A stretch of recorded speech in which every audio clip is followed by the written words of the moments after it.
Moms kitchen ল্যাবে সবাইকে স্বাগত। আজ আপনাদের সাথে শেয়ার করব ভীষণ টেস্টি একটি টিফিন আইটেম। ডো বানানো বেলার ঝামেলা ছাড়াই কিছু চিড়ে আর হাতের কাছে থাকা সবজি দিয়েই বানিয়ে নিন ভীষণ স্বাদের চিড়ের পরোটা। বর্তমানে বাচ্চারা চিড়ে খেতে চায় না, এইভাবে বানিয়ে দেখুন, 8 থেকে 80 সবাই বারবার খেতে চাইবে।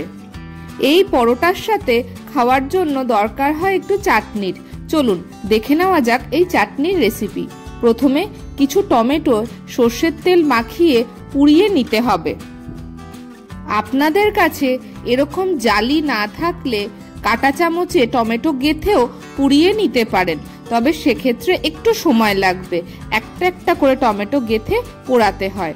এক পিঠ পুড়ে গেছে, উল্টিয়ে দিয়ে দ্বিতীয় পিঠও পুড়িয়ে নিতে হবে।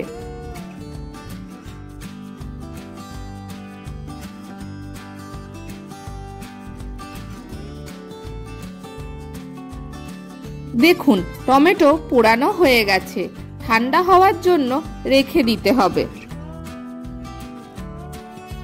কড়াইতে সাদা তেল দিয়ে দিতে হবে। গরম হলে কয়েকটা শুকনো লঙ্কা দিয়ে ভেজে তুলে নিতে হবে।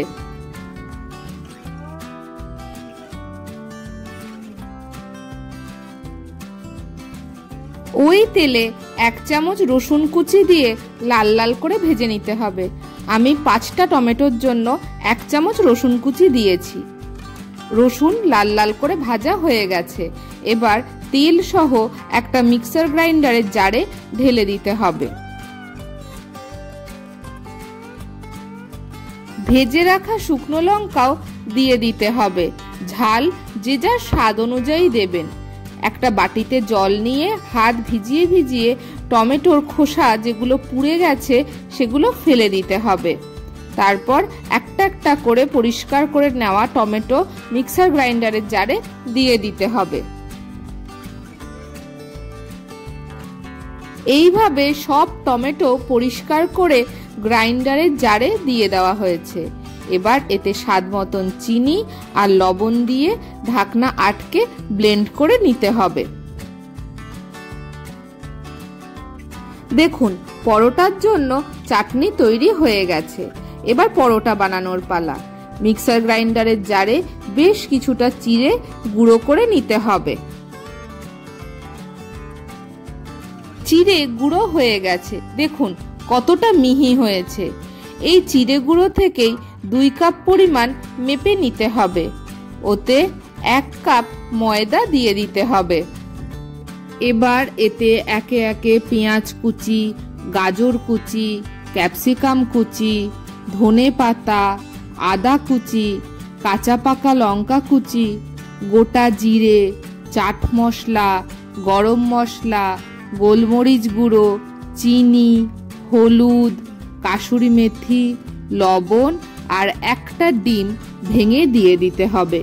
আপনারা চাইলে 2টো ডিম দিতে পারেন। সবজিও যে যার ইচ্ছে মতন দিতে পারেন। এবার ভালো করে মেখে নিতে হবে।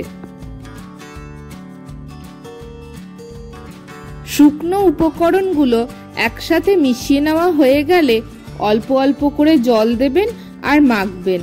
একবারে বেশি জল দেবেন না। মাখাটা একটু ঘন হবে, পাতলা হয়ে গেলে আর উঠতে চাইবে না।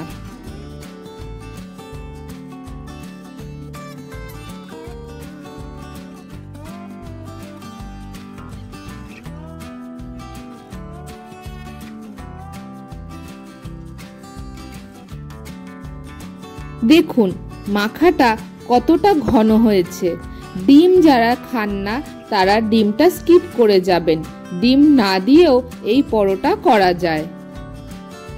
দেখুন মাখাটা কত সুন্দর হয়েছে। চিড়ে বা ময়দার একটুও লাম্প নেই। লাম্প থাকলে পরোটা ভাজার পর একটুও ভালো লাগবে না। এবার একটা প্যানে ঘি ব্রাশ করে নিতে হবে। আপনারা ঘি খেতে না চাইলে সাদা তেলও ব্রাশ করে নিতে পারেন। কড়াই গরম হয়ে গেছে। 2 হাতা করে ব্যাটার দিতে হবে। তারপর মোটা করে পাতিয়ে দিতে হবে। এই পরোটাগুলো একটু মোটা মোটা হবে। পরোটাগুলো ঢেকে দেওয়ার কোনো প্রয়োজন নেই। ধিমে আঁচে আস্তে আস্তে পরোটা টেনে যাবে। দেখুন পরোটার ওপরের পিঠ টেনে উঠেছে। ব্রাশে করে ঘি নিয়ে সাইড দিয়ে একটু ঘুরিয়ে দিতে হবে আর কিছুটা ঘি ওপরে ছিটিয়ে দিতে হবে।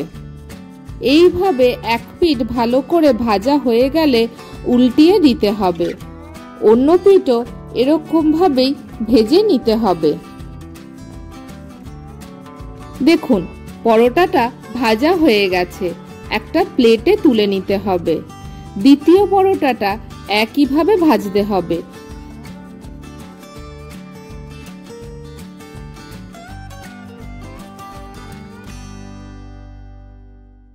এটি খুব হেলদি একটি পরোটা। এতে বেশি তেল ঘিয়ের প্রয়োজন পড়ে না। সমস্ত সবজি দেওয়া আছে। বাচ্চাদের জন্য খুবই উপকারী।